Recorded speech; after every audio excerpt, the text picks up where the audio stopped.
Hello everyone, फिर से एक बहुत ही इंटरेस्टिंग सा न्यू चैनल ड्रामा लेकर आ गई हूँ। तो चलो जल्दी से वीडियो को लाइक कर दो और अभी तक चैनल को सब्सक्राइब ना किया हो तो प्लीज कर दो।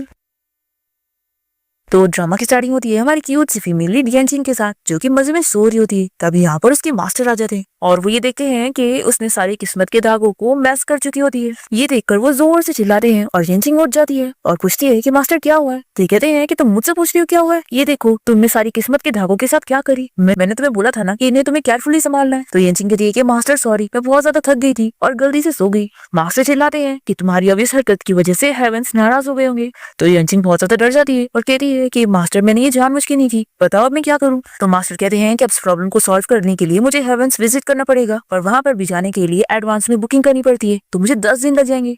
तो इसलिए जब तक के लिए तुम इंसानी दुनिया में जाओ और ये लो, इस बुक में उन सभी के बारे में लिखा हुआ है जिनकी किस्मत खराब हो गई है और अब तुम्हें जाकर उनकी किस्मत को फिक्स करना है। तो यनचिंग पूछती है कि मास्टर मैं माउंटेन के नीचे इंसानी दुनिया में कैसे जाऊंगी। तो मास्टर कहते हैं कि तुम उसकी फिक्र मत करो, मैंने तुम्हारे लिए राइड प्रिपेयर कर दिया। और फिर वो उसे उसकी सीनियर सिस्टर का एड्रेस दे देते हैं और बताते हैं कि तुम उसके साथ जाकर रह सकती हो, जो कि इंसानी दुनिया में जाकर नॉर्मल लाइफ जी रही है। फिर शाफिन अपना बैग लेकर बाहर निकलती है और पूछती है कि मास्टर आपने मेरे लिए कौन सी राइड तैयार करी। तो मास्टर उसे स्कूटी दिखाते हैं और कहते हैं कि तुम इससे जाओगी। और फिर वो अपना फोन लेकर कहते हैं कि अब मैं बहुत बिजी हूँ तो तुम जाओ अपना। यनचिंग स्कूटी से जाने के लिए खुश नहीं होती, पर वो सोचती है कि चलो अब मुझे अपनी गलती की रिस्पॉन्सिबिलिटी तो लेनी पड़ेगी। फिर हम इस ड्रामा के मेन लीड शैन को देखते हैं, जो कि कार चला के जा रहा होता है। तभी उसे उसकी ग्रैंडमा कॉल करती है और कहती है कि तुम अभी सिवक माउंटेन जाओ मैच मेकर टेम्पल में, ताकि मैच मेकर तुम्हारी कोई शादी करवा सके।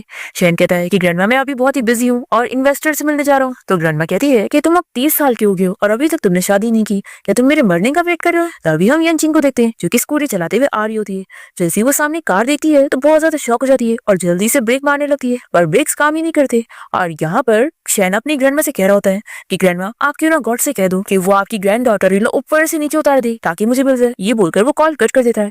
फिर वो भी देखता है कि सामने कोई लड़की स्कूटी से आ रही है। अब ब्रेक तो काम नहीं कर रहे थे, तो यहाँ पर यनचिंग को अपनी सुपर पावर्स यूज करनी पड़ती है और वो जल्दी से मैजिक से शैन की कार को रोक देती है। और तभी शैन का सर टकरा जाता है और वो बेहोश होने लगता है। फिर यनचिंग जल्दी से उसके पास पहुंचती है और पूछती है कि हेलो क्या तुम ठीक हो। शैन कहता है कि मुझे बीआई होटल लेके चलो, कॉन्फ्रेंस रूम नंबर 606 में। और ये बोलकर वो बेहोश हो जाता है। फिर यनचिंग सोचती है कि चलो इसे लेकर चलती हूँ। फिर वो उसे घसीटते हुए लेकर होटल आ जाती है और लोग भी इन लोग को देखने लगते हैं। फिर स्टाफ पूछती है कि क्या यहाँ पर आप डिलीवरी करने आई है। तो यनचिंग कहती है कि हाँ मैं इसे डिलीवरी करने आई हूँ। और फिर वो स्टाफ से रूम नंबर 606 का पता पूछकर शैन को रूम में ले आती है और फिर उसे बेड पे लेटा के कहती है कि चलो अब मैंने तुम्हें यहाँ पे डिलीवर कर दी तो मैं जाती हूँ। पर तभी शैन इसका हाथ पकड़ लेता है और कहने लगता है कि तुम यहाँ से नहीं जा सकती। तभी यनचिंग शॉक हो जाती है कि किस्मत का धागा हम दोनों के हाथों से क्यों टाई हो गया। फिर वो अपने मास्टर की बात याद करती है कि उसने सारी चीजें मैस कर दी। यनचिंग सोचती है कि यानी शादी के धागे की किस्मत में मैंने अपनी भी किस्मत जोड़ ली। फिर वो इस धागे को खोलने जा रही होती है और तभी वो देखती है कि मैजिकली वो धागा खुद ही गायब हो गया। और फिर ये समझ जाती है कि अब तो ये धागा असर करना शुरू करेगा और इसकी वजह से अब वो दोनों इंटीमेट होंगे। और फिर दोनों को ही ड्रग वाला नशा चढ़ने लगता है और दोनों ही एक साथ नाइट स्पेंड कर लेते हैं। फिर नेक्स्ट मॉर्निंग जब यनचिंग की नींद खुलती है तो उसे होश आता है और वो सोचती है कि आखिर मैं ऐसे कैसे किसी इंसान के साथ हो सकती हूँ। सच में ये किस्मत का धागा कितना ज्यादा पावरफुल था। फिर ये जल्दी से अपने कपड़े पहनकर यहाँ से चली जाती है और अपनी सीनियर सिस्टर का एड्रेस यहीं पर ही भूल जाती है। फिर शैन भी जब उठता है तो वो अपना तैयार होकर निकल रहा होता है और तभी वो ये एड्रेस वाला पेपर देख लेता है। फिर यहाँ पर जैसे अस्टिन आता है तो वो इसे बताने लगता है कि बॉस आपको कॉन्फ्रेंस रूम 606 में आना था, होटल रूम 606 में नहीं। क्लाइंट आपका पूरा दिन वेट करते रह गया पर आप आए ही नहीं। फिर शैन अपने असिस्टेंट से कहता है कि मैं तुम्हें एक दिन का टाइम दे रहा हूँ, तुम इस एड्रेस को ढूंढो। यनचिंग भागते हुए जल्दी से होटल के बाहर आ जाती है और सोचती है कि अब मुझे जल्दी से यहाँ से गायब हो जाना चाहिए। वो अपनी मैजिक पावर्स यूज करने लगती है पर उसकी पावर्स काम ही नहीं करती। तो ये सोचने लगती है कि आखिर ऐसा क्यों। फिर वो खुद ही समझ जाती है कि मैं किसी इंसान के साथ सो गई इसलिए मेरी पावर चली गई। फिर सोचती है कि जाने दो, पहले मैं अपनी सीनियर सिस्टर के पास पहुंचती हूँ, फिर इसका सॉल्यूशन निकालूंगी। जैसे ही अपना बैग चेक करती है तो उसमें इसे उसकी सीनियर सिस्टर का एड्रेस वाला पेपर मिलता ही नहीं है और फिर ये अपसेट हो जाती है कि मैंने उसे भी खो दी। फिर ये सोचती है कि चलो मेरे पास जेड है, मैं इसका यूज करके अपनी सीनियर सिस्टर को कांटेक्ट करती हूँ। और फिर वो अपनी सीनियर के घर पहुंच जाती है और उसका घर देखकर बहुत ही खुश होती है और पूछती है कि वैसे मैं आपसे हमेशा जानना चाहती थी कि आखिर आप नॉर्मल लाइफ जीने के लिए यहाँ पर क्यों आ गई। तो वेन कहती है कि मुझे कल्टीवेशन करके इमॉर्टल नहीं बनना था, मैं तो बस एक रिच लड़का ढूंढकर एक आराम वाली लाइफ जीना चाहती हूँ। और देखो तुम मेरे साथ मेरे घर पे रह सकती हो, लेकिन याद रखना हम दोनों साथ में मिलकर रेंट भरेंगे आधा आधा, तो तुम अपना रेंट 3000 पे करोगी। यनचिंग को ये बहुत ज्यादा लग रहा होता है। तो वेन कहती है कि देखो ये माउंटेन नहीं है जहाँ पर सारी चीजें फ्री में हो, यहाँ की लाइफ बहुत ही ज्यादा महंगी होती है तो तुम्हें अफोर्ड करना ही पड़ेगा। फिर यनचिंग अपनी बुक निकाल कर चेक करने लगती है कि आखिर वो अपने पावर को वापस से रिस्टोर कैसे करेगी। उसमें लिखा होता है कि अगर कोई कल्टीवेटर एक्सीडेंटली अपनी किस्मत का धागा किसी इंसान के साथ जोड़ लेती है तो उसकी सारी पावर चली जाएगी, लेकिन अगर उस इंसान के साथ क्लोज कांटेक्ट किया जाए तो थोड़ी थोड़ी पावर्स मिलती रहेगी। पर अगर पूरी पावर रिस्टोर करनी है तो लाल धागे के बॉन्ड को तोड़ना होगा, और उसका तरीका ये है। फिर वो आगे जैसी पेज पलट रही है तो आगे के पेज मिसिंग होते हैं। फिर ये अपसेट हो जाती है कि अब मैं क्या करूंगी। फिर ये याद करती है कि मैंने जिस इंसान के साथ नाइट स्पेंड की थी उसका नाम शैन है और वो कोई कंपनी का सीईओ है, और अभी तो मैं बहुत ही गरीब हूँ और ना मेरे पास कोई सुपर पावर्स है। तो चलो इस अपॉर्चुनिटी का यूज करते हुए मैं उसकी कंपनी जाती हूँ। मैं ऐसे पैसे भी कमा लूंगी और उसके साथ क्लोज कॉन्टेक्ट करके शायद मेरी मैजिकल पावर भी रिस्टोर कर लूंगी। येनचिंग को अपना ये प्लान बहुत ही पसंद आता है और वो बहुत ही खुशी खुशी नेक्स्ट डे कंपनी जाने के लिए निकल जाती है। और उसी वक्त ही शैन अपनी कार से उसके घर की तरफ जा रहा होता है। फिर जैसे ही वैन दरवाजा खोलती है तो यहाँ पर शैन अपने असिस्टेंट के साथ आया होता है। असिस्टेंट बताने लगता है कि ये शैन ग्रुप कंपनी की सीईओ है। शैन पूछता है कि क्या कल रात तुम भी मेरे साथ होटल रूम में थी? देखो डरो मत, तुम्हारा एड्रेस होटल रूम में छूट गया था, इसलिए मैं तुम्हें ढूंढते हुए यहाँ पर आ गया और मैं तुम्हारी रिस्पॉन्सिबिलिटी लेने के लिए तैयार हूँ। और वो उसे 1 मिलियन का कार्ड देता है और कहता है कि मैं तुम्हें स्टेटस देने के लिए भी तैयार हूँ जो तुम डिजर्व करती हो। फिर यहाँ येनचिंग शैन की कंपनी में इंटरव्यू के लिए पहुंच जाती है और वो बाकी इंटरव्यूअर्स को बातें करते हुए सुनती है जो की कंपनी की एप्स के बारे में बात कर रहे होते हैं। तो येनचिंग सोचती है कि मुझे भी कंपनी की इन्फॉर्मेशन पता करना होगा। फिर वो अपनी जेड की मैजिकल पावर का यूज करते हुए सारी इन्फॉर्मेशन पता कर लेती है। और फिर जैसे उसका इंटरव्यू का नंबर आता है तो वो सारे इंटरव्यूअर के जवाब बहुत ही अच्छे से दे देती है क्योंकि अब उसे सारी इन्फॉर्मेशन पता लग गई है। फिर वो लोगों से पूछते हैं कि उसका वर्क एक्सपीरियंस क्या है, तो वो बताती है कि मैं 5 साल से मैच मेकर का काम कर रही हूँ और मैंने अब तक 3330 कपल की शादी करवा चुकी हूँ और 500 टूटी हुई मैरिज को भी जोड़ चुकी हूँ। और वो इन लोगों को प्रूफ दिखाने के लिए उन सारे कपल्स की फोटोज वगैरह भी दिखाने लगती है और वेडिंग कैंडल्स भी देने लगती है। तो एक इंटरव्यूअर कहती है कि आखिर हम तुम पर बिलीव कैसे करे, क्या पता तुमने फोटोशॉप करके आई होगी। तो ये बाकी इंटरव्यूअर येनचिंग को पहचान जाती है और कहती है कि अच्छा तुम ही हमारी मैच मेकर हो, तुम्ही ने मेरे हस्बैंड से मुझे मिलवाई थी और हमारी लाइफ कितनी अच्छी चल रही है। फिर बाकी सारे इंटरव्यूअर्स येनचिंग से इंप्रेस होते हैं, इसलिए वो लोग उसे तुरंत ही जॉब के लिए हायर कर लेते हैं और वो उसे कोई अपनी इन्फॉर्मेशन फिलअप करने के लिए भेज देते हैं। येनचिंग जैसे बाहर निकलती है तो वो शैन से टकरा जाती है और उसे देखते ही पहचान जाती है कि ये तो वही है। और फिर डरती है कि कहीं ये भी मुझे पहचान ना ले। तभी यहाँ पर एम्प्लॉइज बताने लगते हैं कि मिस्टर शैन, हमने इस एम्प्लॉय को अब भी हायर किया है और ये बहुत ही अच्छी है और इसका नाम येनचिंग है। तो शैन कहता है कि अगर ये लड़की इतनी ज्यादा केपेबल है तो मैं इसे अपनी नई सेक्रेटरी बनाना चाहता हूँ। ऐसा बोलकर वो चले जाता है। फिर तो ये बहुत ज्यादा खुश जाती है कि इसने मुझे पहचाना भी नहीं और अब मैं उसकी सेक्रेटरी बन गई हूँ। अब मेरे पास कई सारे चांसेस है उसके आसपास रहने के, जिसका मतलब है कि अब मुझे मेरी पावर्स मिलने वाली है। कितनी खुशी की बात है। फिर हम यहाँ वैन को देखते हैं जो कि शैन का कार्ड देखकर बड़ी खुश हो रही होती है। तभी इतने में येनचिंग घर आ जाती है तो ये जल्दी से कार्ड को छुपा लेती है और येनचिंग इसे बताने लगती है कि मैं कितनी ज्यादा थक गई हूँ, रास्ते में बहुत ज्यादा ट्रैफिक था। तो वो वैन कहती है कि तुम्हारे पास तो पावर्स होंगी ना, तो तुम मैजिक से यहाँ पर क्यों नहीं आई। तो येनचिंग बताने लगती है कि मेरी सारी पावर्स जा चुकी है और अब मैं किसी इंसान से कम नहीं। तो वैन पूछती है कि आखिर ऐसा क्या हुआ। तो ये बताती है कि एक गलती से मैंने सारी किस्मत के धागों को टैंगल कर दी और एक्सीडेंटली अपनी भी किस्मत एक इंसान के साथ जोड़ ली। तो वैन पूछती है कि जिस इंसान के साथ तुम्हारी किस्मत जोड़ी है क्या उसका नाम शैन है। तो येनचिंग ये सुनकर कहती है कि हाँ, लेकिन ये तुम्हें कैसे पता। फिर वैन सब समझ जाती है और सोच लेती है कि यानी इसने उस मिस्टर शैन के साथ नाइट स्पेंड करी है, तभी वो रिच सीईओ इसे ढूंढते हुए घर पे आया था। फिर वैन बताती है कि उस दिन मैं होटल के पास से गुजर रही थी और मैंने तुम दोनों को साथ देख ली थी। वो येनचिंग कहती है कि अच्छा। वैन कहती है कि वैसे वो सीईओ शैन बहुत ही ज्यादा हैंडसम और रिच है, तो क्या तुमने कभी इस बारे में सोची हो कि तुम अपनी कल्टीवेशन को गिव अप कर बंदे को डेट करो। तो येनचिंग कहती है कि बिल्कुल भी नहीं, आखिर डेटिंग करने और शादी करने में अच्छा क्या है, मेरा ड्रीम तो कल्टीवेशन करके इमॉर्टल बनना है।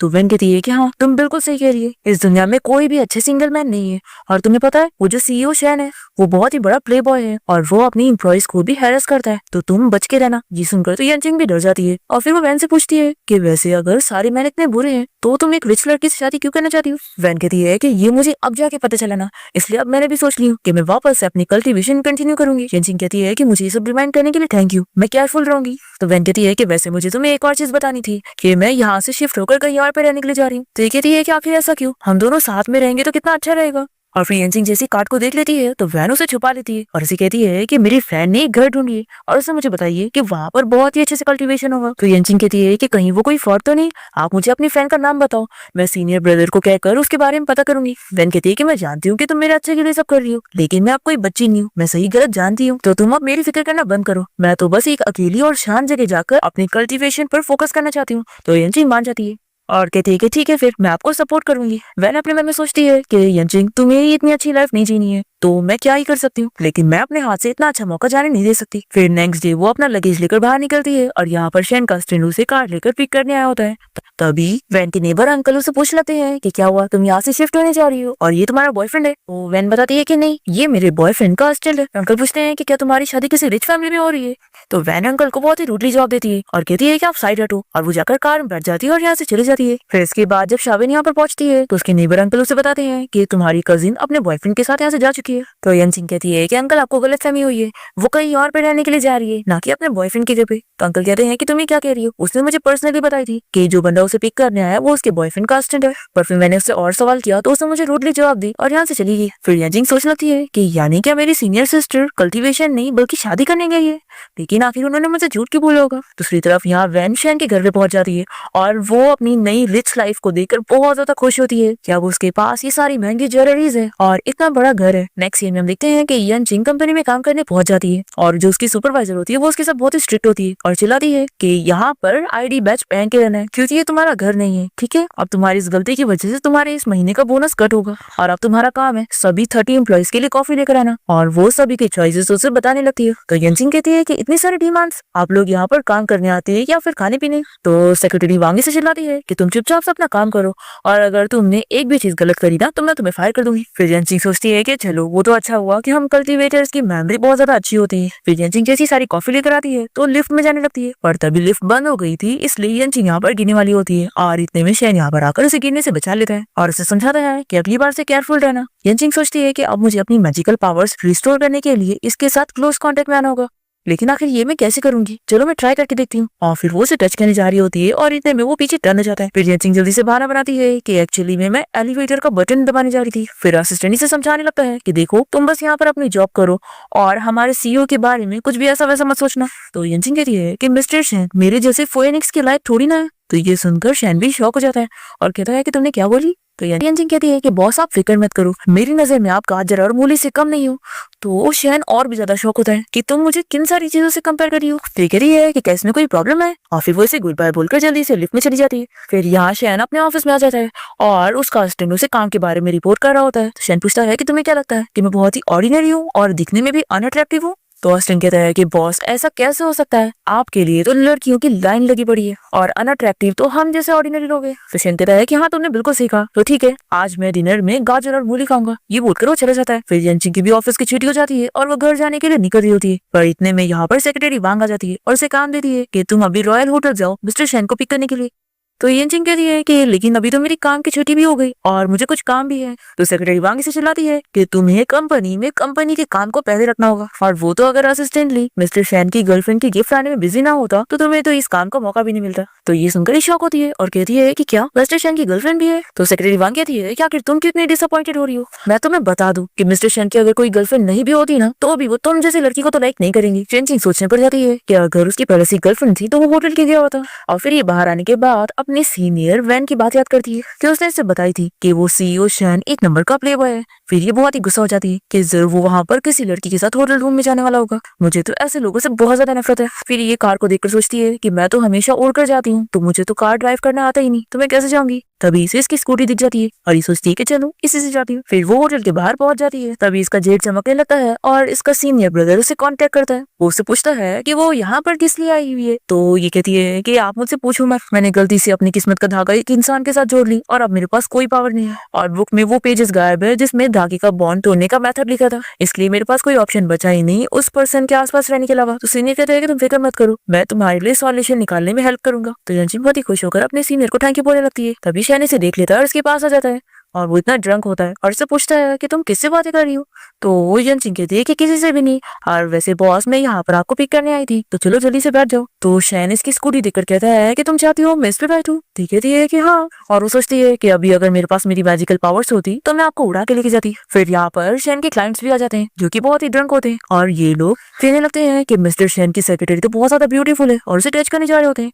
तो शैन इन लोग को मारता है और कहता है कि तुम्हारी हिम्मत कैसी हुई मेरी सेक्रेटरी को टच करने की, और वो इन लोग को चिल्लाता है कि मैं तुम जैसे लोगों के साथ कभी बिजनेस डील नहीं करूंगा। तो यनजिंग दोस्त के ऐसे बिहेवियर से खुश हो जाती है और फिर वो अपने आप को समझाती है कि मुझे होश में आ जाना चाहिए, मैं बस इस धागे की मैजिकल पावर की वजह से इसके बारे में अच्छा सोच रही हूँ और कुछ नहीं। और फिर शैन यहाँ मान जाता है उसके साथ स्कूटी पे बैठने के लिए और फिर यनजिंग उसे लेकर उसके घर आ जाती है।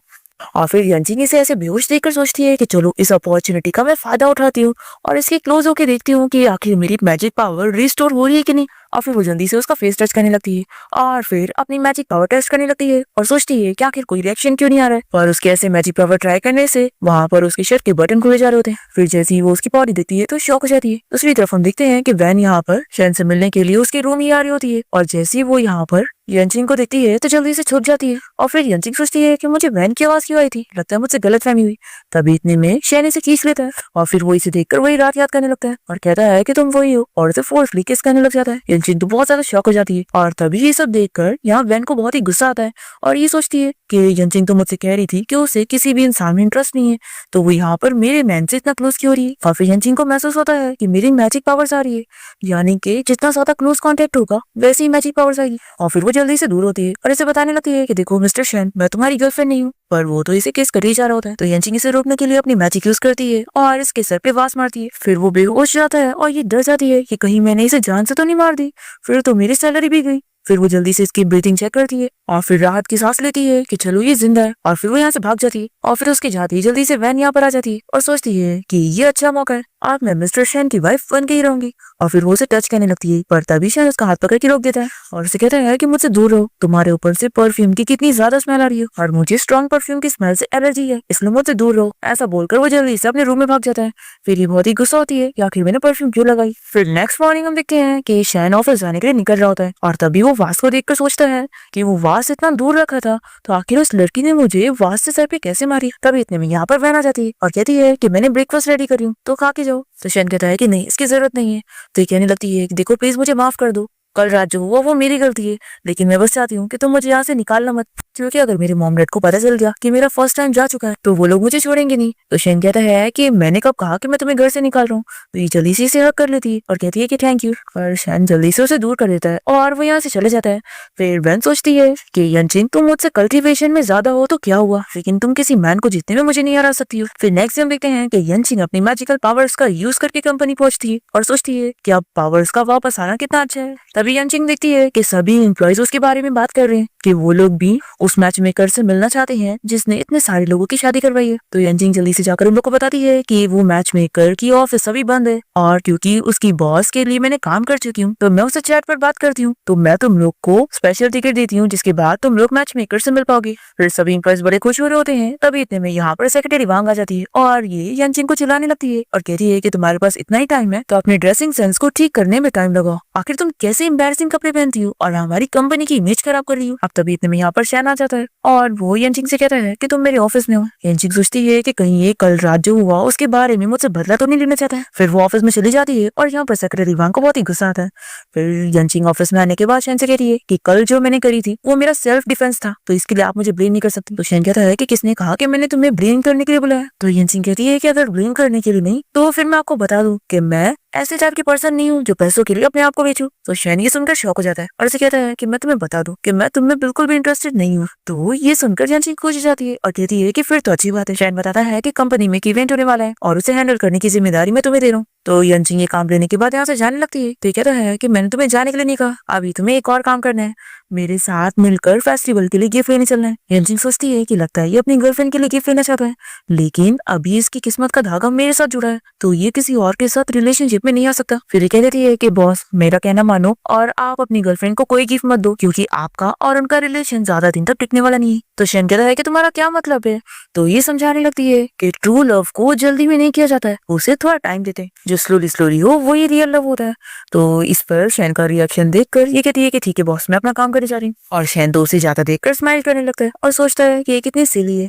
फिर उसके बाद वो उसके साथ शॉपिंग करने के लिए जाता है और फिर यहाँ पर उसके लिए भी ड्रेसेस चूज करके खरीदने लगता है। तभी यंचिंग तो यहाँ पर बोर हो जाती है और वो वॉक करते हुए एक जेट शॉप में आ जाती है जहाँ पर उसे एक जेट दिखता है जो कि सिमिलर उसके जेट की तरह दिखता है। फिर उसे चेक करके सोचती है कि इसके अंदर भी पावर है और फिर वो इसे अच्छे से देख ही होती है कि तभी इतने में स्टाफ यहाँ पर आकर इसके पास जेट देखकर कहने लगती है कि तुमने यहाँ पर जेट चुराई हो। तो यंचिंग चिल्लाती है कि ध्यान से देखो, ये मेरा जेट है और ये बचपन से मेरे साथ था। पर ये स्टाफ मानने के लिए तैयार नहीं होती और कहती है कि सच बता दो, ये जेट तुमने चुराई हो ना, नहीं तो मैं पुलिस को कॉल कर दूंगी। तो यंचिंग भी कहती है कि मैंने ये जेट नहीं चुराई हूँ, तुम चाहे जो कर लो। पर ये स्टाफ मानने के लिए तैयार नहीं होती और कहती है कि अगर तुमने सच में नहीं चुराई होगी ना तो मैं तुमसे नील डाउन होकर माफी मांगूंगी। फिर यहाँ पर एक मास्टर को बुलाती है और उन्हें चेक करने के लिए देती है कि इनमें से कौन सा जेट असली है। जरूर इस लड़की ने अपना जेट बदल के असली वाला ले ली होगी ना। तो मास्टर दोनों जेट को चेक करके बताता है कि दोनों ही असली है। तो ये ये सुनकर ये स्टाफ शॉक हो जाती है और फिर यंचिंग कहती है कि चलो अब मुझसे माफी मांगो, और ये मानने के लिए तैयार नहीं होती। तभी इतने में यहाँ पर शहन आ जाता है और फिर वो देखता है कि ये जेड सेम यंचिंग की तरह दिखने वाला जेड है, इसलिए वो इसे खरीद लेता है। और क्योंकि स्टाफ ने यंचिंग की बेइज्जती करी थी इसलिए वो इसे फायर करके यहाँ से चला जाता है। और फिर कार से जाते वक्त वो उसे कहता है कि मैंने तुम्हारे लिए भी गिफ्ट लिया हूँ, तो वो ड्रेस तुम लेके जाओ। तो ये मना करती है कि बॉस में इतना एक्सपेंसिव गिफ्ट नहीं ले सकती। तो ये कहता है कि ठीक है, नहीं लेना तो फेंक दो। तो फिर ये ले लेती है और फिर रास्ते में यंचिंग को उसका सीनियर ब्रदर दिख जाता है और फिर वो इसे कहती है कि बॉस यहाँ पे कार रोक दो, मैं यहीं पर उतर जाऊंगी। और फिर वो शैन को बाय बोलकर जल्दी से कार से बाहर निकलती है और अपने सीनियर को जल्दी से जाके हक कर लेती है। शैन जैसे ही देखता है तो वो जेलस हो जाता है और यहाँ से चला जाता है। फिर यंचिंग इससे बताने लगती है कि तुम्हें पता है बिना मैजिक के मेरी लाइफ कितनी ज्यादा टफ जा रही है, क्या कोई सोल्यूशन मिला जिससे मैं इस किस्मत के धागे का बॉन्ड तोड़ सकूं। तो कहता है कि मैंने बहुत सारी इन्फॉर्मेशन चेक किया पर अभी मुझे कोई सोल्यूशन नहीं मिला है, लेकिन मुझे यकीन है कि सोल्यूशन मिल जाएगा। तो यंचिंग कहती है कि थैंक यू, मुझे पता है कि तुम मेरी हेल्प जरूर करोगे। तो कहता है कि हाँ, बिना मैजिक के तुम केयरफुल रहना, और हाँ, कोई अगर प्रॉब्लम में फंस जाओ तो अपने ब्रदर को जरूर बताना, मैं तुम्हारी हेल्प जरूर करूंगा। फिर ये पूछता है कि वैसे वैन कहाँ पर है। तो यंचिंग बताती है कि अब वो कहीं और शिफ्ट हो गई है और उसने बताई कि वो वहाँ पर कल्टीवेशन करने गई है। दूसरी तरफ सेक्रेटरी वांग यहाँ पर वैन को ड्रेस देने गई होती है और बताती है कि मिस्टर शैन ने ये स्पेशली आपके लिए पिक करे और ये आपके ऊपर बहुत अच्छा लगे। फिर नेक्स्ट डे जब वैन ये ड्रेस ट्राई करती है तो उसे जिप नहीं चल रही होती है। फिर वो यहाँ पर मेड को बुलाती है और उसे जिप बंद करने के लिए बोलती है और गलती से वो मेड जिप को उसकी स्किन पे लगा देती है। तो ये उसे चिल्लाती है और नीचे पुश कर देती है और कहती है कि तुम्हें इतना सभी काम करना नहीं आता है, रुको मैं तुम्हें फायर करूंगी। तभी इतने में यहाँ पर शैन पहुंच जाता है और जल्दी से अपनी मेड आंटी को उठाता है और उसे चिल्लाता है कि क्या तुम्हें पता भी है आंटी मेरे लिए कितने सालों से काम करती है और तुम उन्हें फायर करने की बात कर रही थी, तुमने सोची भी कैसे कि उनको फायर करने का हक तुम्हारे पास है। फिर वो गुस्सा होकर यहाँ से चला जाता है और तभी इतने में इसका जेब चमकने लगता है और श्याओ का सीनियर इसे कॉन्टेक्ट करता है और बताता है कि यंचिंग ने मुझे बताई कि तुम भी यहाँ कल्टीवेशन करने आई हो, तो क्यों ना तुम डिनर पे आओ, हम लोग सब जन मिलते हैं। फिर हम देखते हैं कि यंचिंग यहाँ पर अपने सीनियर के साथ होती है और वो उसे पूछ रहा होता है कि जिस इंसान के साथ तुम्हारी किस्मत जुड़ी है कहीं वो तुम्हें बुली तो नहीं कर रहा है। तो कहती है कि बिल्कुल भी नहीं, वो बाहर से बहुत ही कोल्ड दिखता है लेकिन है बहुत ही अच्छा और उसकी बॉडी भी बहुत अच्छी है। तो ये कहता है कि कहीं तुम्हें उस इंसान से प्यार तो नहीं हो गया। तो यंचिंग कहती है कि तुम्हें क्या कह रहे हो, ऐसा बिल्कुल भी नहीं है, मैं तो सिर्फ कल्टीवेशन करना चाहती हूँ। फिर यहाँ पर वैन पहुंच जाती है और इसका इतना रिच लाइफस्टाइल देखकर ये लोग शक करने लगते हैं कि तुम सच में कल्टीवेशन करती हो या फिर दुनियावी जिंदगी जी रही हो। ये लोग इसे सवाल करते हैं कि कहीं तुम किसी को डेट तो नहीं कर रही हो। तो ये बता देती है कि हाँ, मैं किसी को डेट कर रही हूँ, इसमें गलत क्या है। तो यंचिंग और उसका सीनियर कहने लगते हैं कि क्या तुम सच में किसी इंसान के लिए अपनी कल्टीवेशन को स्टॉप करने वाली हो, ये कोई छोटा मैटर नहीं है। तो वैन इन लोग को चिल्लाती है कि तुम लोग के दिमाग में सिर्फ कल्टीवेशन भरा हुआ है, तुम लोग को पता है ना कि मेरा ड्रीम था किसी रिच मैन से शादी करना, तो आखिर तुम लोग मुझे बार बार स्टॉप क्यों कर रहे हो। अब दोबारा से मेरे मैटर में तुम लोग को पढ़ने की जरूरत नहीं है। ऐसा बोलकर वो चली जाती है। फिर यंचिंग को उसके लिए फिक्र होती है और वो अपने सीनियर से कहती है कि हमें उसे देखने जाना चाहिए, जरूर कोई उसे धोखा दे रहा है। फिर लोग जैसे बाहर पहुंचते हैं तब तक वो कार में बैठ के जा चुकी होती है। तो यंचिंग कहती है कि सीनियर सिस्टर आखिर इतनी बदल कैसे गई। ये कहता है कि अभी वो प्यार में पड़ी हुई ना, इसलिए ऐसे बिहेव कर रही है, जब उसे इस दुनिया की सच्चाई पता लगेगी तो उसे खुद ही अक्ल आ जाएगी कि ये सब सही नहीं है। तो यंचिंग कहती है कि लेकिन तब तक तो लेट हो जाएगा, देखो सीनियर अभी तो मेरी मैजिक पावर काम नहीं कर रही है, तो क्यों ना आप अपनी मैजिक पावर यूज करके मुझे सीनियर सिस्टर से मिलवाने के लेके चलो, मैं उन्हें रोकना चाहती हूँ। पर यंचिंग के सीनियर की भी मैजिक बीच रास्ते में खत्म हो जाती है और ये लोग कहीं बीच रास्ते में नीचे गिरते हैं। और तभी शैन कास्टन इन दोनों को ऐसे साथ देख लेता है और इन लोग की फोटोज लेकर शैन को भेज देता है और उसे कहता है कि शायद सेक्रेटरी यैन किसी को रेड करिए। फिर शैन जैसे ये फोटोज देखता है तो बहुत ज्यादा जेलस हो जाता है और तुरंत ही यंचिंग को कॉल करके उसे कहता है कि मैंने जो तुम्हें प्लान रेडी करने के लिए बोला था वो तुम्हें अब कुछ दिनों में नहीं बल्कि आज ही सबमिट करना है, इसलिए इसी वक्त मेरे घर पहुंचो। फिर यंचिंग को बहुत ही गुस्सा आती है और ये अपने सीनियर से कहती है कि लगता है अब मुझे काम करने के लिए जाना पड़ेगा। तो सीनियर को भी बहुत गुस्सा आती है कि ये इंसान लोग भी बिल्कुल भी इंसान नहीं है, रुको मैं जल्द से जल्द तुम्हारी प्रॉब्लम सॉल्व करने के लिए कोई सॉल्यूशन निकालता हूँ।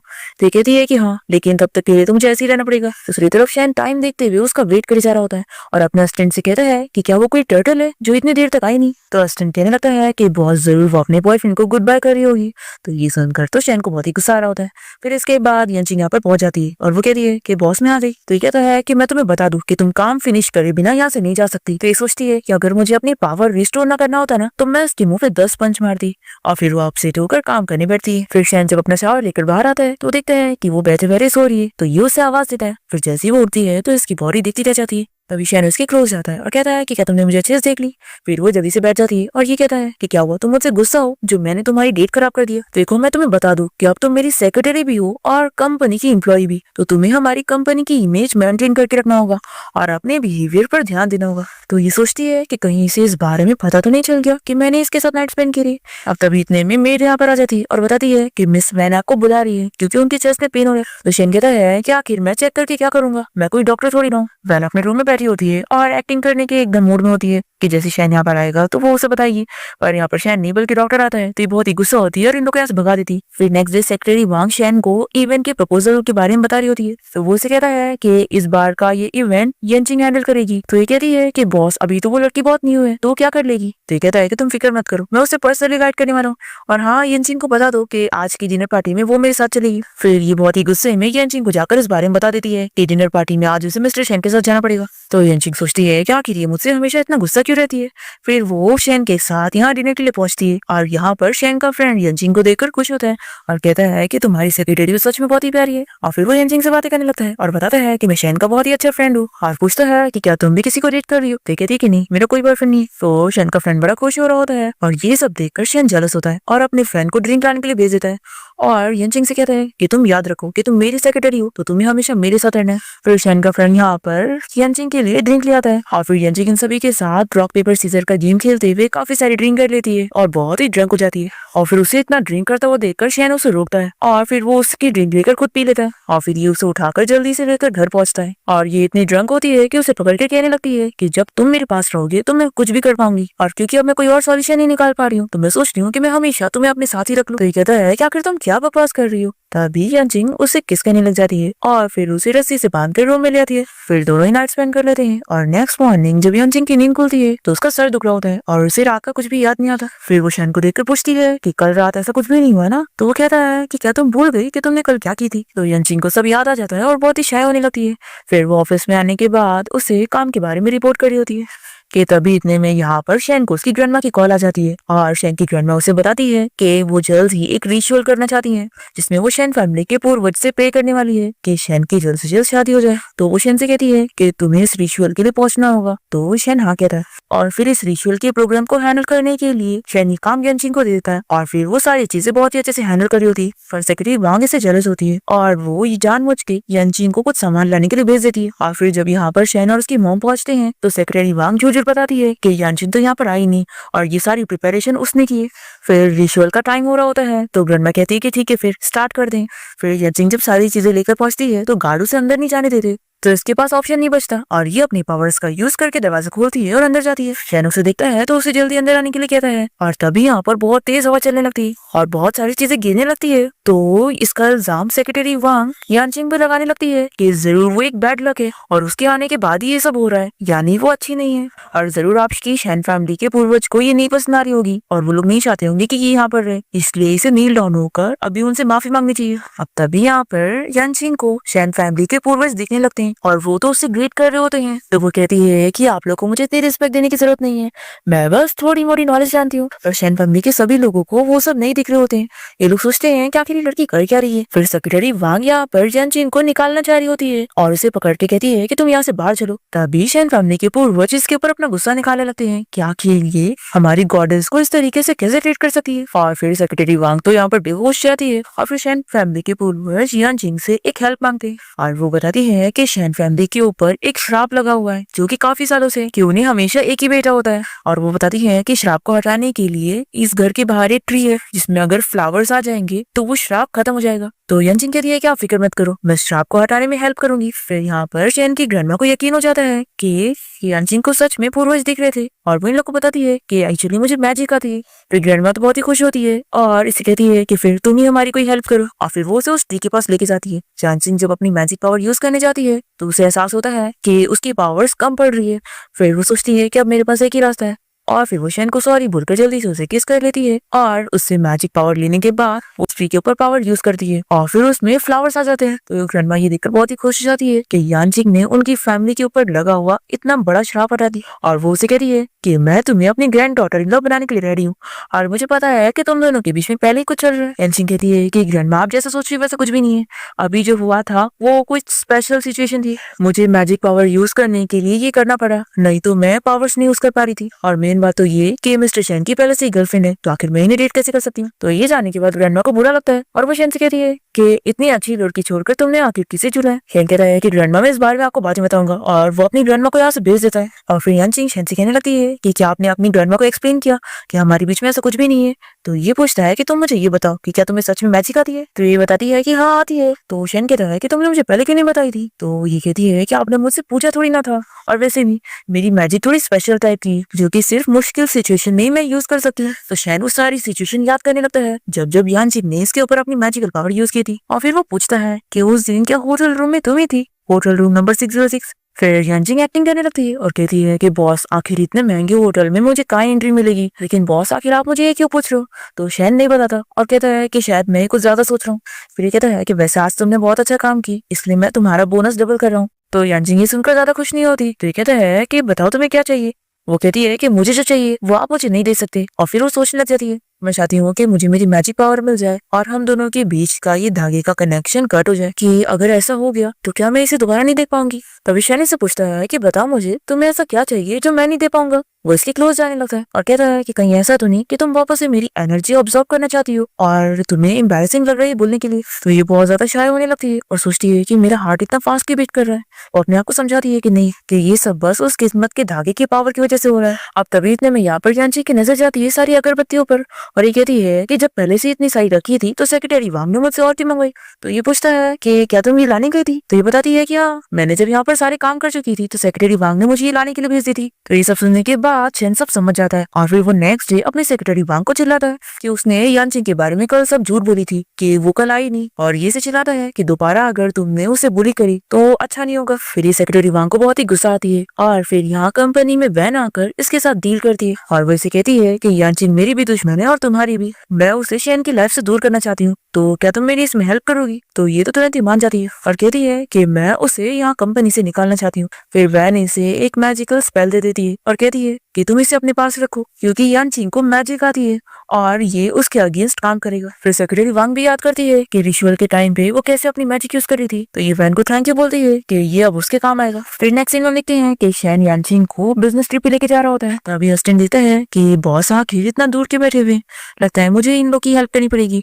और फिर वो ब्रेक मारता है और तभी यहाँ पर यानचिंग शेन के ऊपर गिर जाती है और फिर वो उसे देखकर बहुत ज्यादा शर्मा रही होती है और तुरंत ही उसे सॉरी कहते हुए दूर होती है। फिर दोनों होटल पहुंचते हैं और क्लाइंट से मिलते हैं। सेक्रेटरी वांग यानचिंग से कहती है कि बॉस को सोने से पहले मिल्क पीने की आदत है, तो तुम उनके लिए खरीद के लेकर आओ। फिर यानचिंग जब रास्ते में होती है तो सेक्रेटरी वांग उसका एक्सीडेंट करवाने के लिए कार भेजती है, पर यानचिंग अपनी मैजिक का यूज करके बच जाती है और ये देखकर ये समझ जाती है कि इसे तो सच में मैजिक आती है। फिर ये अपने उस पेपर का यूज करते हुए इसके ऊपर पानी फिकवाती है और फिर जब यानचिंग अपना मैजिक यूज करती है तो वो मैजिक काम नहीं करता। वो होटल आती है तो उसे पता लगता है कि उसके लिए एक्स्ट्रा होटल रूम नहीं बचे, तो उसको शेन के साथ ही रहना पड़ेगा। शेन तो उसके साथ रूम शेयर करने के लिए बड़ा ही खुश होता है, पर ये सी कह देती है कि बॉस आप फिक्र मत करो, आप बेड पर सो, मैं सोफा पर। और फिर रात में जब ये सो रही होती है तो शेन बेड पर से उठता है और उसे लेकर बेड पर लेटा देता है।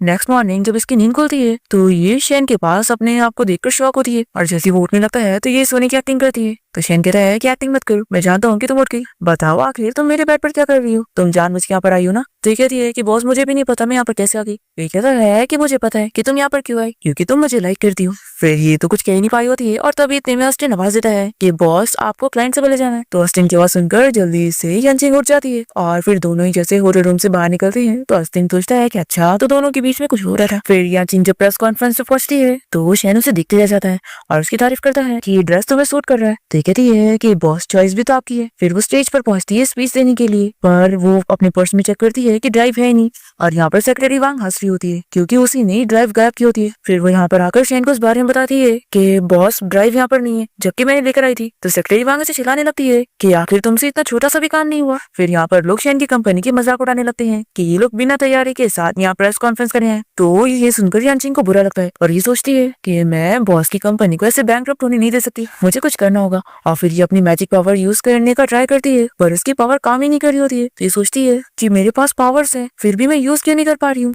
तभी शैन इसे देखकर समझ जाता है कि लगता है ये अपनी पावर्स यूज नहीं कर पा रही है, और उसे याद होता है कि उसने उसे बताई थी कि वो उससे क्लोज कांटेक्ट करेगा तो उसे एनर्जी आती है। तो जल्दी से यानचिंग को सभी के सामने किस कर लेता है और ये देखकर सभी शॉक हो जाते हैं। और फिर वो किस करने के बाद उसे कहता है कि तुमने मुझे बताई थी ना कि किस करने से तुम्हारी मैजिक पावर रिकवर होती है। तो ये कहती है कि लेकिन इस बार प्रॉब्लम पावर्स की कमी का नहीं था बल्कि कुछ और है। फिर कहती है कि रुको मैं वापस से ट्राई करती हूँ, और इस बार जब वो वापस से अपनी पावर यूज करती है तो ड्राइव आ जाती है। तो शैन और यानचिंग दोनों खुश हो जाते हैं, और तभी सेक्रेटरी वांग चेक करती है कि वो स्पेल तो खराब हो गया। और फिर प्रेस कॉन्फ्रेंस अच्छे से कंप्लीट हो जाता है, और फिर शैन यहाँ पर यानचिंग की तारीफ करता है कि तुमने आज सब कुछ अच्छे से हैंडल करी और इतने सारे क्लाइंट हमारी कंपनी के साथ कॉन्ट्रैक्ट करने के लिए मान गए। फिर अस्टेन यहाँ पर सेक्रेटरी वांग को पकड़ के लाता है और सीसीटीवी फुटेज भी दिखाता है कि उसने कैसे ड्राइव को चोरी की थी। तो यानचिंग कहती है कि अच्छा तो ड्राइव को चोरी करने वाली तुम थी। फिर ये तुरंत ही माफी मांगने लगती है, पर शैन नहीं मानता और वो कहता है कि मैं तुम्हें फायर कर रहा हूँ, तुम जैसे एम्प्लॉय मुझे मेरी कंपनी में नहीं चाहिए। और फिर यानचिंग से कहता है कि तुम फिक्र मत करो, जो कोई भी तुम्हें बुली करेगा मैं उसे छोड़ूंगा नहीं। तो यानचिंग कहती है कि मैं जानती हूँ मैं आपकी एम्प्लॉय जो हूँ और आप बहुत ही अच्छे बॉस है। फिर यहाँ पर वैंग को बहुत ही गुस्सा आ रहा होता है कि ये सारा प्लान खराब हो गया और वो यानचिंग को कुछ भी बिगाड़ नहीं पाई। फिर शैन जब घर पहुंचता है तो ये उसे हक कर देती है, पर शैन जल्दी से उसे दूर करता है और उसे समझाता है कि देखो मैं सिर्फ तुम्हें पैसे दे सकता हूँ और उसके अलावा मेरे पास तुम्हारे लिए कोई फीलिंग्स नहीं है। तो ये चिल्लाने लग जाती है कि आखिर उस यानचिंग में ऐसा अच्छा है क्या जो तुम मुझे छोड़कर उसे देखते हो। तो शैन कह देता है कि वो तुमसे हर चीज में अच्छी है, और हाँ तुम अभी अपना सामान पैक करो और मेरे घर से निकल जाओ। फिर ये तुरंत ही इसे माफी मांगती है और कहती है कि मैंने ऐसा गलती से बोल दी, प्लीज मुझे यहाँ से मत निकालो।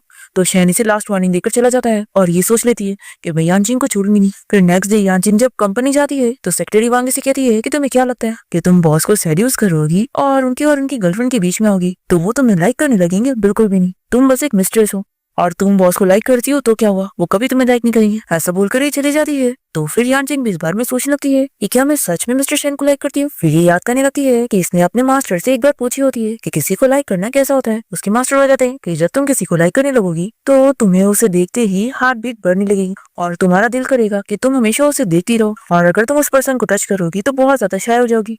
फिर ये सारी चीजें याद करती है और सोचती है कि लगता है मैं सच में उसे लाइक करने लगी हूँ। पर फिर ये अपने आप को समझाती है कि नहीं, मैं किसी इंसान को लाइक नहीं कर सकती। तभी इसका सीनियर ब्रदर जेड के जरिए उसे कांटेक्ट करता है और बताता है कि तुम जल्दी से मुझसे मिलने आओ, मुझे कोई सोल्यूशन मिल गया। फिर खुश होकर तुरंत ही उसे मिलने पहुंचती है और पूछती है कि क्या सोल्यूशन है। तो वो इसे दिखाता है कि तुम खुद पढ़ लो। यानचिंग पढ़ती है कि उसमें लिखा होता है कि प्यार का कोई सोल्यूशन नहीं है, उसे इस किस्मत की धागे के कनेक्शन को तोड़ने के लिए टीयर्स का यूज करना पड़ेगा। फिर इसका सीनियर पूछता है कि क्या हुआ, कहीं तुम उसे लाइक तो नहीं करने लग गई हो। ये कहती है कि ऐसा बिल्कुल भी नहीं है, पर असल में तो यानचिंग को इस बात से बहुत अपसेट फील हो रहा होता है। फिर वो अपने टीयर्स लाने की कोशिश करती है और मैजिक पावर का यूज करती है, पर कुछ होता ही नहीं है। तो ये कहती है कि लगता है उसकी कुछ कंडीशंस होंगी। फिर यहाँ पर यानचिंग को अचानक से वॉमिटिंग जैसा फील होने लगता है, तो ये तुरंत ही उसका पर्स चेक करता है और कहता है कि तुम प्रेग्नेंट हो गई हो। यानचिंग तो शॉक हो जाती है। फिर कहता है कि क्या उसी इंसान ने तुम्हें बुली किया? रुको, मैं उसे सबक सिखा के आता हूँ। तो ये कहती है, तो ये इसे जल्दी से रोकती है और कहती है कि उसकी कोई गलती नहीं है, ये सब इस किस्मत के धागे की पावर की वजह से। वो फिर यानचिंग डिसाइड करती है कि मैं इस बेबी को रखना चाहती हूँ और जब ये बॉर्न हो जाएगा तो उसके बाद मैं अपनी कल्टीवेशन पूरी करूंगी। तो ये कहता है कि क्या तुम सच में श्योर हो और क्या तुम इस बारे में इस बच्चे के डैड को नहीं बताओगी? तो ये कहती है कि हाँ, मैं उससे दूर रहूंगी क्योंकि वैसे भी वो मुझे लाइक नहीं करता है और हमारा रिश्ता तो बस इस धागे की कनेक्शन की वजह से। फिर नेक्स्ट यानचिंग कंपनी में शैन को बहुत ज्यादा अवॉइड कर रही होती है, पर फिर भी वो उससे बात करने की कोशिश करता है और उसे काम वगैरह दे रहा होता है।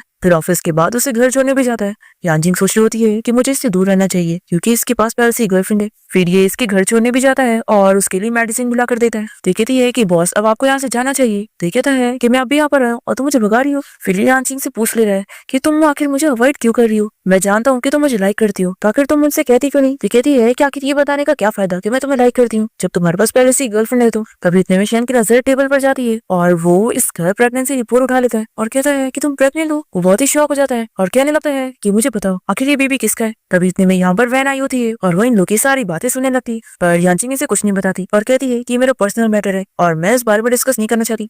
फिर वैन जल्दी से शैन को कॉल करती है और उसे कहती है कि मैं प्रेग्नेंट हो गई हूँ, तुम घर आ जाओ। यानचिंग ये सुन लेती है तो उसे और भी ज्यादा मिसअंडरस्टैंडिंग हो जाती है और फिर वो इसे चिल्लाकर अपने घर से निकाल देती है। फिर नेक्स्ट डे यानचिंग अपने मास्टर से मिलने जाती है और उनसे इस बारे में सवाल करती है कि उसे कुछ समझ नहीं आ रहा है कि अब वो चाहती क्या है। वो कल्टीवेशन करना चाहती है या फिर उस पर्सन के साथ रहना चाहती है जिसे वो लाइक करने लगी है। तो मास्टर उसे समझाते हैं कि तुम्हें ये अपने दिल से पूछना चाहिए कि वो क्या चाहता है। दूसरी तरफ शैन यहाँ बहुत अपसेट होता है और ड्रिंक कर रहा होता है।